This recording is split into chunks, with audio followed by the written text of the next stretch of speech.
Banyak. Siapa Pak? Yatim piatu, janda-janda tua, orang-orang miskin, orang-orang lemah, itu pengawalnya.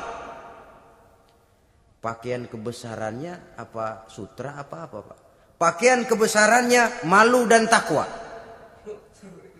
Saya nggak ngerti Pak. Itulah Umar bin Khattab. Lalu orangnya sekarang di mana Pak? Di depan ente. Rupanya yang dia tanya itulah orangnya. Gemeter Yahudi ini, keringat bercucuran. Coba, istananya di atas lumpur. Sebab beliau berprinsip, bagaimana saya bisa menghayati nasib rakyat kalau saya tidak merasakan apa yang mereka rasakan. Bagaimana saya nggak bisa tahu sakitnya lapar kalau saya belum pernah kelaparan.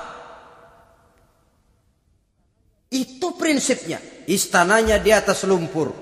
Para pengawalnya yatim piatu, janda-janda tua, orang-orang miskin, orang-orang lemah dan tidak mampu. Dan pakaian kebesarannya malu dan takwa. Kamu dari mana? Dari Mesir Pak. Ada apa? Mau laporan gubernur Bapak di Mesir yang namanya Amr bin As. Kenapa? Main gusur aja Pak. Ceritanya, iya dia mau bangun masjid. Kebetulan di areal itu saya punya tanah sama gubuk segitu-gitunya. Saya nggak mau dibeli, digusur Pak. Saya mau mencari keadilan. Begini, kamu lihat tempat sampah itu, lihat. Di situ banyak tulang. Coba kamu ambil kemari satu, tulang unta, bawa sini. Bingung Yahudi. Pak, saya kemari mau cari keadilan. Kalau tulang mah di Mesir juga banyak Pak. Sudahlah, pokoknya kau ambil saja tulang itu. Dicoker-coker dapat dikasih. Tulang itu digaris lurus oleh Sayyidina Umar dengan ujung pedang. Red. Nah, nih, kau bawa kepada Amr bin As. Makin bingung itu Yahudi. Suruh bawa tulang cuman digaris. Nanti saya ngomong apa Pak? Sudahlah kasih saja. Pulang dia. Sampai di Mesir. Tuan Gubernur, ada apa? Saya baru menghadap khalifah. Kemudian beliau sampaikan ini. Dikasih tulang. Amr bin As ngelihat tulang ada goresan lurus dengan ujung pedang. Gemetar. Badannya keluar keringat dingin. Panggil kepala proyek.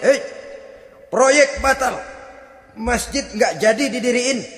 Itu gubuk Yahudi diriin lagi. Ini Yahudi makin bengong. Ini gubernur dapat tulang doang segitu takutnya.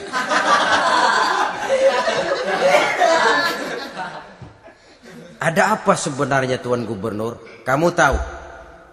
Ini nasihat pahit buat saya dari Amirul Mukminin Umar bin Khattab.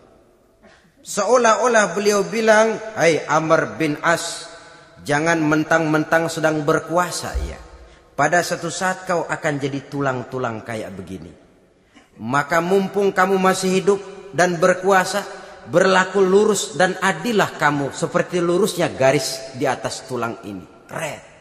Lurus, adil, jangan bengkok. Sebab kalau kamu bengkok, nanti aku yang luruskan pakai pedangku.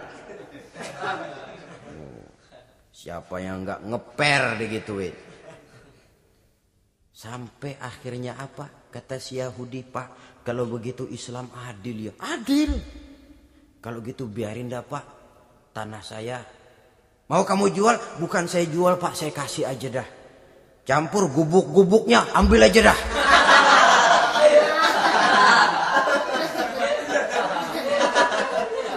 Masuk Islam si Yahudi ini oleh karena keadilan dari Umar bin Khattab. Begitulah kesederhanaan hidupnya. Sampai saudara, yang ironi betul, pernah Utsman bin Affan, Ali bin Abi Thalib, Thalhah dan Zubair kumpul mendengar berita bahwa Sayyidina Umar ini punya hutang. Bayangkan, seorang khalifah untuk melangsungkan hidupnya sampai punya hutang. Padahal Baitul Mal di bawah kekuasaannya. Berunding Utsman, Ali, Thalhah, Zubair.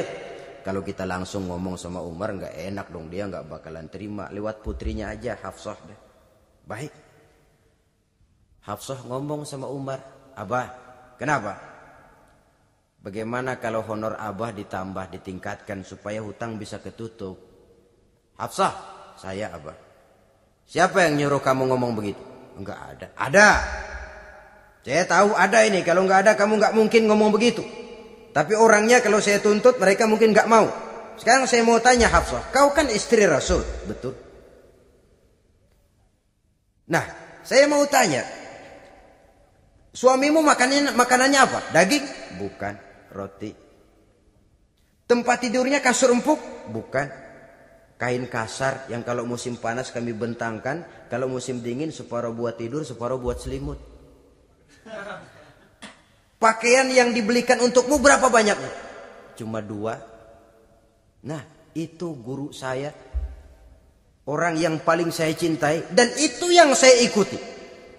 Bahkan setelah beliau wafat, Sayyidina Umar ini hutangnya ditanggungkan kepada anaknya Abdullah bin Umar. Dan itu pun dilunasi dengan menjual rumahnya. Sehingga rumahnya itu disebut Darul Qadha. Rumah bayar hutang. Begitu kesederhanaannya. Jadi nggak pakai aji mumpung. Mumpung jadi khalifah lalu kayak ikan gurita. Tangan yang mana aja megang.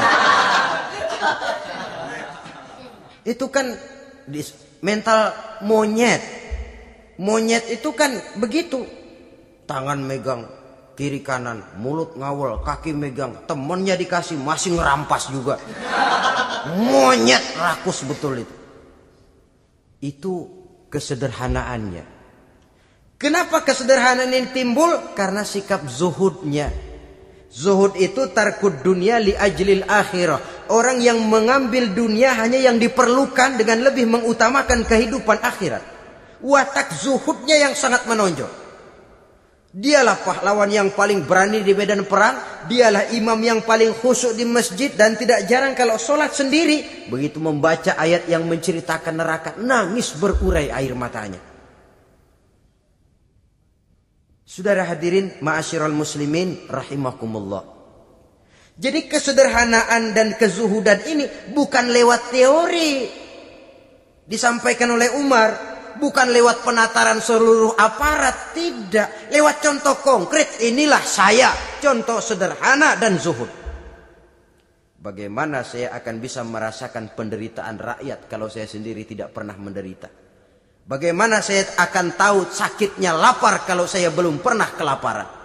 Maka tanpa penataran, tanpa upgrading segala macam, berhasil karena prinsip keteladanan. Beliau jadi contoh utama. Dan sumber utamanya tentu tidak lain karena contoh dari baginda Nabi besar Muhammad sallallahu alaihi wasallam. 2, sederhana. Yang kedua, zuhud. Yang ketiga, sifat yang menonjol dari kekhalifahannya adalah adil. Kalau sudah bicara soal hukum, dia tidak pernah kenal kompromi. Adalah seorang pemuka Nasrani masuk Islam. Namanya Jabalah bin Aiham. Ketika dia bikin haji, kain ihramnya keinjak orang Arab yang hitam. Badui. Jengkel. Dia merasa bekas tokoh. Enak aja nih orang udah jelek nginjak lagi. Ditempeleng orang tadi.